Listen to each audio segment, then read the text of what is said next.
کچھ لوگ فطرتاً عجلت پسند ہوتے ہیں، اپنا مقصد حاصل کرنے کے لیے سیدھی راہ چھوڑ کر غلط راستہ تلاش کرتے ہیں، یعنی شارٹ کٹ۔ ایسا کرتے ہوئے وہ یہ فراموش کر بیٹھتے ہیں کہ یہ انجانی راہیں ناہمواریوں اور خطرناک سے پر بھی ہو سکتی ہیں۔ یوں کم سے کم وقت میں بہت کچھ حاصل کرنے کی دھن میں ان کا سب کچھ داؤ پر لگ جاتا ہے۔ انجام کار تہی دامنی اور احساس زیاں کے سوا ان کے پاس کچھ نہیں رہتا، جو واپسی کے سفر میں ان کی دشواریوں کو دونا کرتے ہیں۔ نادیدہ منزل کو پانے کی لگن میں یہ عاقبت نہ اندیش اتنا آگے نکل جاتے ہیں کہ قریبی رشتے اور ناطے بھی ان کی نگاہوں میں دھندلانے لگتے ہیں۔ لیکن ماں باپ اپنی اولاد کے لیے ہمیشہ نرم گوشہ رکھتے ہیں۔ وہ ان کی خوبیوں سے ہی نہیں، خامیوں سے بھی نبھا کرتے ہیں اور ہر برائی کو اچھائی سے ڈھانپنے کی کوشش کرتے ہیں۔ اس کے برعکس یہ بھی حقیقت ہے کہ اس دنیا میں اگر کوئی جرم کیے بغیر سزا پاتا ہے تو وہ بھی والدین ہی ہیں۔ انہیں اولاد کو پال پوس کر بڑا کرنے کی سزا ملتی ہے، لیکن سوال یہ ہے کہ بعض بے گناہ نظر آنے والے والدین کیا واقعی بے گناہ ہوتے ہیں؟ ایسے سوالوں کا احاطہ کرتی یہ طویل داستان آپ کو طلسم خانہ جہاں کے نت نئے کرداروں سے متعارف کرائے گی۔ آئیے محی الدین نواب کی یہ شاہکار کہانی بعنوان شارٹ کٹ سنتے ہیں۔ امید ہے کہ آپ کو ضرور پسند آئے گی، اور اگر آپ کو پسند آتی ہے تو پلیز اسے زیادہ سے زیادہ لائک اور سبسکرائب کریں تاکہ یہ اور بھی نواب صاحب کے چاہنے والوں تک پہنچے۔ آئیے کہانی کا آغاز کرتے ہیں۔ اچانک آسمان پر اندھیرا چھا گیا، خوبصورت منظر تاریکی میں ڈوب گیا۔ اس نے گھبرا کر ادھر ادھر دیکھا، کہیں بھی کچھ بھی دکھائی نہیں دے رہا تھا۔ اس نے آنکھیں مل مل کر اندھیرے کو مٹانا اور مٹے ہوئے منظر کو چمکانا چاہا، لیکن وہ ہزاروں کینڈل پاور کی روشنیوں سے بھی روٹھی ہوئی بصارت کو راضی نہیں کر سکتا تھا۔ وہ وہیں گھاس پر گرنے کے انداز میں بیٹھ گیا۔ ایسے پہلے بھی ہو چکا تھا، لیکن پہلے منظر دھندلا جاتے تھے، دیر تک کچھ واضح طور سے نظر نہیں آتا تھا۔ آس پاس کے لوگ دھند میں لپٹے ہوئے آسے بھی سائی کی طرح منڈلاتے ہوئے دکھائی دیتے تھے۔ وہ پہلی بار اس صورتحال سے بڑا پریشان ہوا تھا، پھر دھند چھٹنے لگی تو پریشانی دور ہو گئی۔ 2-4 منٹ کے بعد ہی ہر شے بالکل صاف نظر آنے لگی تھی، جیسے کچھ ہوا ہی نہ ہو، بس سر چکرایا ہو اور اس کے بعد وہ سنبھل گیا ہو۔ دوسری بار ماں نے اسے دیکھ کر پوچھا، پتر خیر تو ہے؟ یہ سر پکڑ کے کیوں بیٹھ گیا ہے؟ کیا سر چکرا رہا ہے؟ اس نے آنکھیں پھاڑ پھاڑ کر ماں کو دیکھا۔ پہلی بار معلوم ہوا کہ آنکھیں دیکھتے دیکھتے تھک جائیں تو دودھ کے رشتے کو بھی دھندلا دیتی ہیں، ورنہ دعویٰ تھا کہ آخری سانس تک ماں باپ کی دیکھ بھال کرے گا۔ دیکھ بھال تو آنکھوں سے کی جاتی ہے اور دعویٰ زبان سے کیا جاتا ہے۔ افسوس کہ جذبے تو باقی رہتے ہیں، جسمانی اعضاء ایک دوسرے کی نفی کرنے لگتے ہیں۔ اسے ماں کی آواز سنائی دی، ماں صدقے، یہ تو نابینا کی طرح آنکھیں کیوں پھاڑ رہا ہے؟ اس نے فوراً ہی آنکھیں بند کر لیں، بدستور ہاتھوں سے سر تھام کر کہا، کچھ نہیں، بس یوں ہی ذرا نظریں دھندلا سی گئی ہیں۔ ہائے میں مر جاواں، اسی لیے کہتی ہوں کہ کتابیں نہ پڑھا کر۔ یہ علم کی روشنی بڑے گھروں میں ہوتی ہے، لالٹین کی روشنی میں پڑھنے والے آنکھیں بھی کھو دیتے ہیں۔ اس پنڈ میں بجلی تھی، لیکن چودھری شان الہی کی مرضی سے جلتی بجھتی تھی۔ اس نے کمار دین محمد اور تینوں کو وارننگ دی تھی کہ اپنے بیٹے بشارت کو اسکول نہ بھیجیں۔ اس کے باپ دادا چودھریوں کی خدمت کرتے اور کچے مکانوں میں کچی زندگی گزارتے آئے ہیں، اب وہ بیٹے کو پکا بنانے کے لیے تعلیم کی طرف نہ ڈالے۔ اور دینو کمہار کے دل میں یہ بات بیٹھ گئی تھی کہ بیٹا مٹی کے برتن نہیں بنائے گا اور فاضل وقت میں چودھری کی غلامی بھی نہیں کرے گا۔ اس نے بیٹے کی تعلیم جاری رکھی۔ چودھری نے سب سے پہلے اس کے گھر کی بجلی کٹوا دی اور کہا، راتوں کو بجلی کی روشنی میں زیادہ سے زیادہ برتن بنایا کرتا تھا۔ بیٹا بھی خوب آگے پیچھے ہل ہل کر پڑتا تھا۔ اب مرو اندھیرے میں۔ اندھیرا تو صدیوں سے رہا ہے، بجلی تو بہت بعد میں آئی ہے۔ باپ دادا چراغوں کی روشنی میں ہی کام کرتے تھے اور لکھتے پڑھتے آئے تھے۔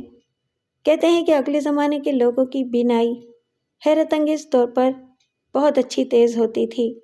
شام کے دھندلکے میں سایہ سایہ نظر آنے والوں کو بھی صاف دیکھ کر پہچان لیتے تھے اور نام لے کر مخاطب کرتے تھے۔ قوت سماعت بھی ایسی تیز ہوتی تھی کہ ایک پنڈ کی مسجد سے بلند ہونے والی آواز دوسرے پنڈ کے لوگ سن لیا کرتے تھے۔ آج لاؤڈ اسپیکر کے ذریعے گونجنے والی اذان بھی سنائی نہیں دیتی۔ اکثر ایک دوسرے سے پوچھا جاتا ہے، کیا اذان ہو چکی ہے؟ بجلی سے محروم ہو کر دینو کمار آدھا ٹوٹ گیا۔ بجلی کے بلب نے دیکھنے والی قوت ارادی چھین لی تھی۔ وہ پہلے کی طرح لالٹین کی روشنی میں کام نہ کر سکا۔ اپنے بیٹے بشارت سے بولا، بشارے، لالٹین کے سامنے نہ بیٹھا کر، دن ہی دن کو اسکول کا کام نپٹا لیا کر۔ ابا، مجھے کوئی فرق نہیں پڑتا، تیری آنکھیں ہار گئی ہیں، میں جوان ہوں، جگنو کی روشنی میں بھی پڑھ سکتا ہوں۔ بشارت نے نادانی میں کہا تھا کہ اسے کوئی فرق نہیں پڑتا، جبکہ فرق پڑتا ہے۔ کسی کو کوئی چیز دے کر اسے اس کا عادی بنا دو اور پھر اس سے وہ چیز چھین لو تو فرق پڑتا ہے۔ پنکھا یا ایئر کنڈیشنر بند ہو جائے تو ہاتھوں سے پنکھا جھلنا گوارا نہیں ہوتا۔ انسان بھول چکا ہے کہ کبھی وہ قدرتی ہواؤں سے لطف اندوز ہوتا رہا ہے۔ وہ گرمی کو کوستا ہے، جبکہ نئی ایجادات کو کوسنا چاہیے جن کے باعث انسانی قوت برداشت جواب دے چکی ہے۔ بشارت نے بچپن سے لاہور شہر کا خواب دیکھا تھا اور باپ نے شے بھی دی تھی کہ خوب پڑھے گا تو لاہور جا سکے گا، ورنہ کنویں کا مینڈک بنا رہے گا۔ باپ نے لاہور اور تعلیم کو لازم و ملزوم کر دیا تھا، اسے ایک تعمیری جذبہ دیا تھا۔ چودھری اس کا یہ خواب چھین لینا چاہتا تھا۔ وہاں کے اسکول ماسٹر اور ہیڈ ماسٹر اگرچہ سرکاری تنخواہ دار تھے، تاہم چودھری کی دھونس میں رہتے تھے، کیونکہ چودھری اس علاقے میں سیاستدانوں کے لیے ووٹوں کا ٹھیکے دار تھا۔ وہ جس امیدوار کی حمایت کرتا تھا اسے اسمبلی میں پہنچا دیتا تھا، یوں اپنے ہاتھ اوپر تک دراز رکھتا تھا۔ جس ماسٹر کو چاہتا اسے اسکول کی ملازمت سے برخاست کرا دیتا تھا۔ اس نے ماسٹروں کو سمجھایا تھا، بچوں کو پڑھاؤ، پہلی سے 10ویں جماعت تک پڑھاؤ، مگر تعلیم وہی دو جو مزدوروں اور کسانوں کے بچوں کو دی جاتی ہے۔ تعلیم کے بہانے ان کی زندگی کے 10 برس ضائع ہونے دو۔ 10 جماعتیں پڑھنے کے باوجود یہ انگریزی غلط پڑھیں، غلط لکھیں، اردو جتنا پڑھنا چاہیں پڑھنے دو۔ انہیں اسی فریب میں رکھو کہ یہ قومی زبان ہے، اس نقطے کو نہ سمجھنے دو کہ انگریزی سرکاری زبان ہے، اور جب تک سرکاری زبان رہے گی ان پینڈو اور پنجابی اردو پڑھنے والوں کو سرکاری ملازمتیں نہیں ملیں گی، اور یہ کہ کسان اپنے بچوں کو بہت بڑا افسر بنانے کے خواب دیکھتے رہیں گے۔ دینو کمار بھی یہی خواب دیکھتا تھا کہ بیٹا یہاں سے پڑھ کر شہر جائے گا، وہاں 15-16 جماعتیں اور پڑھے گا، پھر وہاں سے اتنا بڑا افسر بن کر آئے گا کہ چودھری سر جھکا کر اسے سلام کرے گا، سر اٹھا کر دیکھے گا تو پگڑی زمین پر گر پڑے گی۔ اس روز ہیڈ ماسٹر نے اسے گلے لگا کر کہا، دینو، مبارک ہو، تیرا بیٹا 10ویں میں پاس ہو گیا ہے، باقی لڑکے 1-2 مضامین میں رہ گئے ہیں۔ دینو مسرتوں سے بھر گیا۔ ہیڈ ماسٹر نے پکڑا نہ ہوتا تو وہ خوشی سے چکرا کر گر پڑتا۔ اس نے چند لمحوں میں بیٹے کو شہر جاتے اور ایک سرکاری جیپ میں افسر بن کر آتے دیکھا، اور اس اعتماد سے دیکھا کہ خواب کی آدھی تعبیر مل چکی تھی۔ پنڈ میں وہ پہلا لڑکا تھا جس نے 10 جماعتیں پاس کی تھیں۔ اس روز اس نے تمام پنڈ والوں کا منہ میٹھا کیا۔ چودھری شان الہی کے دروازے پر آیا، ہاتھ جوڑ کر بولا، چودھری صاحب، اللہ تعالیٰ نے آپ کو بہت کچھ دیا ہے، بلکہ سب کچھ دیا ہے۔ آج اسی رب نے مجھے تھوڑی سی خوشی دی ہے، آپ یہ مٹھائی قبول کریں گے تو میری خوشی 2 چند ہو جائے گی۔ چودھری نے اپنی شاہانہ طرز کی کرسی پر بیٹھ کر ایک پاؤں پر دوسرا پاؤں رکھا پھر گردن اکڑائی۔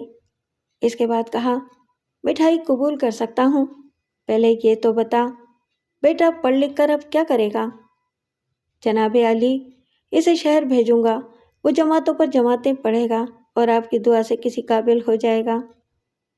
مجھے تیری عمر معلوم ہے، تو سٹیا گیا ہے، بیٹے کی زندگی کے 10 برس برباد کر دیے، اب اور 10 برس برباد کرے گا۔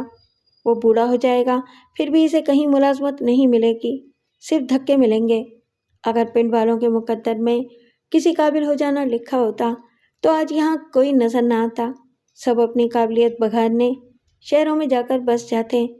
میری مانو اور اس چھوکرے کو یہیں عزت سے رہنے دو۔ وہ یہاں رہے گا تو میری طرح کیچڑ اور مٹی میں بیٹھے گا اور برتن بناتا رہے گا۔ ایسا کیوں سوچتا ہے تو؟ وہ 10 جماعتیں پڑھ چکا ہے، میں اسے اسکول میں ماسٹر لگا دوں گا۔ دوسروں کو تعلیم دینا بہت بڑی نیکی ہے، وہ نیکی بھی کرے گا اور پیسے بھی کمائے گا۔ جناب عالی، وہ شہر جانا چاہتا ہے، شہر میں ٹھوکریں کھائے گا۔ اگر ماسٹر نہیں بننا چاہتا تو میرے پاس رہے، میرا منشی بوڑھا ہو چکا ہے، تیرا بیٹا میرا منشی کہلائے گا تو پنڈ والے سے جھک جھک کر سلام کریں گے۔ تینوں نے تصور میں دیکھا، سب اس کے بیٹے بشارت کو جھک جھک کر سلام کر رہے تھے، لیکن بشارت چودھری کے سامنے جھکتے جھکتے بوڑھا ہو گیا تھا۔ وہ عاجزی سے بولا، میں جناب کو ناراض نہیں کرنا چاہتا، لیکن جوان بیٹے کی خوشی کا بھی خیال آتا ہے۔ آپ اسے کچھ دنوں کے لیے شہر جانے دیں، وہ گھوم پھر کر آئے گا تو آپ کی خدمت کرے گا۔ ٹھیک ہے، مٹھائی یہاں رکھ دے، بیٹے سے کہتے کل شہر جائے اور پرسوں آ جائے۔ اس کے آنے تک مٹھائی باسی نہ ہوئی تو کھا لوں گا، ورنہ شہر سے ٹھوکریں کھا کر آئے گا تو اسے یہاں بھی کسی کام کا رہنے نہیں دوں گا۔ دینو اس کے سامنے مٹھائی رکھ کر چلا گیا۔ سارے پنڈ میں یہ خبر پھیل گئی تھی کہ دینو کا بیٹا بشارت 10 جماعتیں پاس کر چکا ہے۔ دوپہر تک یہ خبر گردش کرنے لگی کہ چودھری کمہار کے بیٹے کو منشی رکھنا چاہتا ہے۔ وہاں کے لوگوں کے لیے یہ اتنی بڑی خبر تھی جیسے بشارت حویلی میں نہیں اسمبلی میں پہنچنے والا ہو۔ دراصل اسمبلی وہ جگہ ہے جہاں فرشتے بیٹھ کر ٹوٹے ہوئے قلم سے عوام کی ٹوٹی پھوٹی تقدیریں لکھتے رہتے ہیں۔ اس حویلی میں بھی پنڈ والوں کے مقدر بنائے اور اجاڑے جاتے تھے۔ تینوں کے بوڑھے ساتھیوں نے سمجھایا، بیٹے کو شہر نہ جانے دے، تجھے یاد نہیں ہے پنڈ بھوئے اصل کا رب نوازا لاہور گیا تھا، مہینے بعد اس کی لاش آئی تھی۔ دوسرے نے کہا، موٹر گاڑیاں لاہور کی سڑکوں پر ہوائی جہاز کی طرح گزرتی ہیں، بندوں کو کچل کے چلی جاتی ہیں، ادھر کوئی داد و فریاد سننے والا نہیں ہوتا۔ تینوں نے کہا، وہاں ایسا اندھیر نہیں ہوتا، شہروں میں بھی ہمارے جیسے بندے رہتے ہیں، پھر موت کہاں نہیں آتی، کیا یہاں لوگ نہیں مرتے؟ مرتے ہیں اپنوں کے سامنے، تیری حیاتی کتنی رہ گئی ہے، جوان بیٹا سامنے رہے تو اچھا ہے۔ یہی سوچ سوچ کر ہم نے آج تک باہر کی دنیا نہیں دیکھی۔ بشارت کے چاچا نے لاہور سے لکھا ہے کہ میں کوئی فکر نہ کروں، بشارت کو گاڑی میں بٹھا دوں، وہ اسے لاہور میں اتار لے گا اور اس کا نام انوار سٹی میں لکھوا دے گا۔ یہ انوار سٹی کیا شے ہے؟ یہ بہت بڑا ادارہ ہے، یہاں اونچی سے اونچی تعلیم دی جاتی ہے، مگر وہ تیرا تعلیم حاصل کرنے والا بشارت کہاں ہے؟ پتہ نہیں، سب کا نکلا ہوا ہے، بھوئے اصل گیا ہوگا۔ بشارت پنڈ سے ذرا دور نہر کنارے بیٹھا ہوا تھا، سوچ رہا تھا کہ لاہور نہر کے دوسرے کنارے ہوتا تو ساری مشکلیں آسان ہو جاتی۔ وہ نہر میں چھلانگ لگاتا اور آدھے منٹ میں تیرتا ہوا لاہور پہنچ جاتا۔ پتہ نہیں یہ بڑی اور پر رونق دنیا پنڈ والوں سے بہت دور کیوں رہتی ہے۔ وہ کسی چیز کی آرزو کرتا تھا تو اسے جلد ہی پا لینا چاہتا تھا۔ نکے ماما کی بیٹی پینو اسے بچپن سے ہی اچھی لگتی تھی۔ ایک بار ماں نے کہا کہ وہ پینو کو بہو بنا کر گھر لائے گی۔ بشارت اسے فوراً ہی گھر لانے کے لیے مچل گیا تھا۔ ماں نے ہنستے ہوئے سمجھایا، تو ابھی 13 کا ہے اور وہ 10 برس کی ہے، اسے بڑا تو ہو لینے دے۔ اسے انتظار زہر لگتا تھا۔ لاہور کی آرزو کی تو 10 جماعتیں پاس کرنے کی پابندی لگا دی گئی، پینو اچھی لگی تو جوان ہونے کی شرط رکھی گئی۔ اس کی خواہشات ایسی تھیں کہ ان تک پہنچنے کا کوئی چور راستہ یا شارٹ کٹ نہیں تھا۔ 10ویں جماعت پاس کرنے کے لیے 7ویں، 8ویں اور 9ویں جماعتوں سے گزرنا لازمی تھا اور 10 برس کی پینوں کو گھر لانے کے لیے 6 برس تک کیلنڈروں کو گھورتے رہنا تھا۔ اس نے سنا تھا کہ لڑکیاں 16 برس میں ہی بڑی ہو جاتی ہیں، اس سے پہلے دال نہیں گلتی، اور پھر جب وہ 17 برس کا ہوا تو اسے یہ نسخہ معلوم ہوا کہ ایک چٹکی کھانے کا سوڈا ہانڈی میں ڈالا جائے تو سخت سے سخت دال بھی گل جاتی ہے، اور وہ اپنی دال گلانے کے لیے نہر کنارے آیا تھا۔ پینوں کا گھر وہاں سے تھوڑے فاصلے پر تھا۔ وہ دوسری لڑکیوں کے ساتھ نہانے اور کپڑے دھونے آتی تھی۔ یہاں کی آب و ہوا میں جذباتیت بھری ہوئی ہے، اسی لیے ہیر رانجھا، سونی مہیوال اور مرزا صاحبہ جیسی ہستیاں پیدا ہوتی رہی ہیں۔ الڑ اور کمسن پینوں نے پہلی بار بشارت کے اشاروں کو نہیں سمجھا، لیکن آہستہ آہستہ سمجھ میں آ گئے۔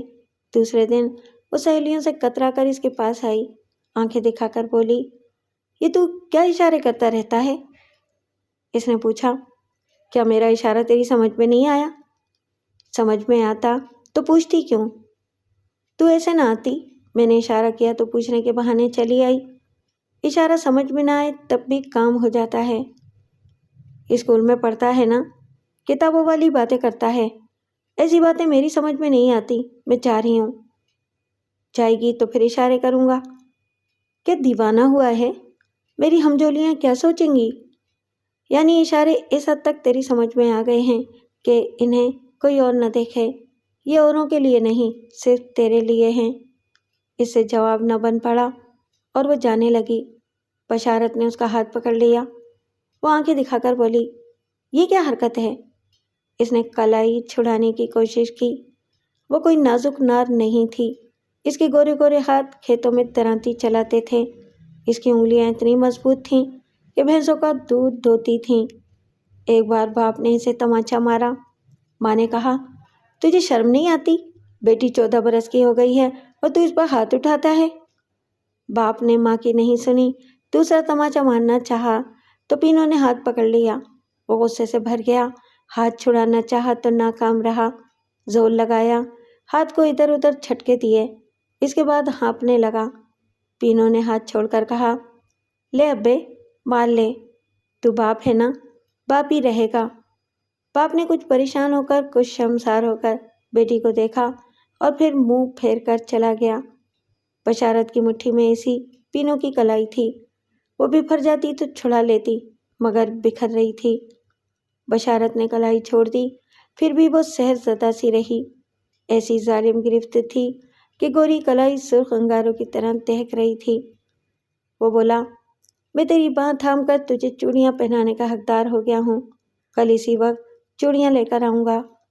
وہ چلی گئی، دوسرے دن آ گئی، دوسرا دن گزرا تو تیسرے دن آ گئی۔ اب اسے آنا یاد رہتا تھا، جانا بھول جاتی تھی، بدنامی کے خوف سے جانا پڑتا تھا۔ بشارت کے ذہن میں یہ بات بیٹھ گئی کہ انتظار احمق کرتے ہیں، کسان فصل کے منتظر رہتے ہیں اور کبے پکنے سے پہلے ہی دانے نوچ کر لے جاتے ہیں، اسی لیے بعض کبے سیانے کہلاتے ہیں۔ 10 جماعتیں پاس کرنے تک چالاکی بھی آ گئی، نقالی کے ذریعے مشکل سے مشکل پرچے حل ہونے لگے۔ اس سلسلے میں استادوں نے بھی چھوٹ دی، بورڈ کے امتحانات میں بھی کسی نے نقالی سے نہیں روکا۔ بازاروں میں اسی مال کی قدر ہوتی ہے اور وہی مال ہاتھوں ہاتھ لیا جاتا ہے جس کی پروڈکشن کوالٹی بہترین ہوتی ہے۔ اسکولوں اور کالجوں کی فیکٹریوں سے جو طلبہ پیدا ہو کر آتے ہیں، ان کی پروڈکشن کوالٹی نہایت ناقص ہوتی ہے۔ سرکاری یا غیر سرکاری شعبوں میں کوئی انہیں نہیں پوچھتا، مال اچھا نہ ہو تو فیکٹریاں بند ہو جاتی ہیں، لیکن بے جان تعلیمی ادارے بند نہیں ہوتے۔ کوئی محاسبہ نہیں کرتا کہ جو تعلیمی ادارے ذہین افراد اور مستقبل کے ماہرین کے امین پیدا نہیں کر سکتے، وہ جاری کیوں رہتے ہیں۔ بشارت نے اخباروں میں پڑھا تھا کہ شہروں میں بعض طلباء اپنے ممتحن کو ٹی ٹی یا کلاشنکوف دکھا کر نقالی کرتے ہیں اور اچھے نمبروں سے پاس ہوتے ہیں، لیکن ایسے طلباء کی تعداد کم ہے۔ تمام پاکستانی طلباء نقال یا کنڈے نہیں ہوتے، وہ کم نمبروں سے پاس ہوتے ہیں۔ جتنی ذہانت انہیں استادوں سے ملتی ہے وہ اسے لے کر عملی میدان میں آتے ہیں، عرصے تک ٹھوکریں کھاتے ہیں، پھر غلط راہوں پر چل پڑتے ہیں، کیونکہ انہیں قہراً و جبراً جینا ہوتا ہے۔ وہ نہر کنارے بیٹھا ہوا تھا، ابھی اسے 10ویں جماعت پاس ہونے کی خوشخبری نہیں ملی تھی، پھر بھی یقین تھا کہ ایمانداری سے وہ بے ایمانی مستحکم ہوتی ہے تو وہ ضرور کامیاب ہوگا اور شہر جائے گا، پھر ملازمت ملتے ہی ماں کی خواہش پوری کرے گا، پینو کو دلہن بنا کر گھر لے آئے گا۔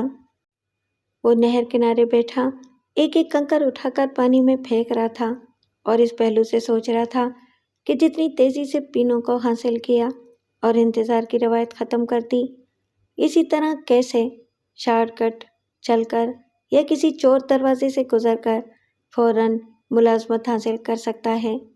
اب جوئے شیر لانے کے لیے نہر کھودنے کا زمانہ نہیں تھا۔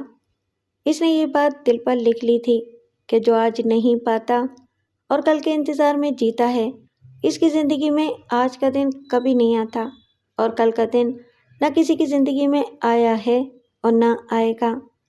اس نے سر اٹھا کر دیکھا، سورج ڈوبنے سے پہلے شفق کی سرخیوں میں صاف نظر آ رہا تھا، درخت کی شاخیں جھوم رہی تھیں اور پرندے ایک سمت پرواز کرتے جا رہے تھے۔ اچانک آسمان پر اندھیرا چھا گیا، خوبصورت منظر تاریکی میں ڈوب گیا۔ اس نے گھبرا کر ادھر ادھر دیکھا، کہیں بھی کچھ بھی دکھائی نہیں دے رہا تھا۔ وہ گھبرا کر اٹھ گیا، اس نے آنکھیں مل مل کر اندھیرے کو مٹانا اور مٹے ہوئے منظر کو چمکانا چاہا، لیکن تاریکی بدستور خاوی رہی۔ وہ وہیں گھاس پر گرنے کے انداز میں بیٹھ گیا۔ ایسا پہلے بھی ہوا تھا، لیکن پہلے منظر مٹتے نہیں تھے، صرف دھندلا جاتے تھے۔ اسے ہر شے دھندلی سی نظر آتی تھی، پھر 2-4 منٹ کے بعد دھندلا پن ختم ہو جاتا تھا اور وہ پہلے کی طرح صاف طور سے دیکھنے لگتا تھا۔ لیکن اس شام اس کی آنکھوں پر تاریکی مسلط ہو گئی۔ اس نے کئی بار آنکھیں بند کیں پھر کھولیں، ایسا کرنے سے بینائی بحال ہو جاتی تھی، مگر 1 منٹ گزر گیا، 2 منٹ اور پھر گویا صدیاں گزر گئیں۔ وہ اندھے کی طرح بیٹھا رہا، اب اس کی قوت برداشت جواب دے رہی تھی۔ وہ چیخنا چاہتا تھا، اماں، ابا، میں اندھا ہو گیا ہوں، مجھے کچھ نظر نہیں آ رہا ہے، مجھے میری آنکھیں واپس لا دو۔ اماں، جیسا تو نے آنکھ والا پیدا کیا تھا ویسا ہی پھر سے میری آنکھیں پیدا کر دے۔ وہ چیختے چیختے رہ گیا، ہونٹوں کو سختی سے بھینچ لیا، قدموں کی آہٹ سنائی دے رہی تھی اور وہ آنے والی کو لمحوں میں پہچان سکتا تھا۔ یہ خیال تیزی سے آیا کہ اپنے اندھے پن کو ظاہر نہیں کرنا چاہیے۔ بیوی ہوتی تو میاں کا ہر عیب اور ہر نقص برداشت کر لیتی۔ معشوقہ سے ڈر لگتا ہے کہ پٹری بدل لے گی، جب 2 آنکھوں والے مل جاتے ہیں تو اندھے یا کانے کو کوئی نہیں پوچھتی۔ آخر تھم گئی۔ بشارت نے پوچھا، رک کیوں گئی؟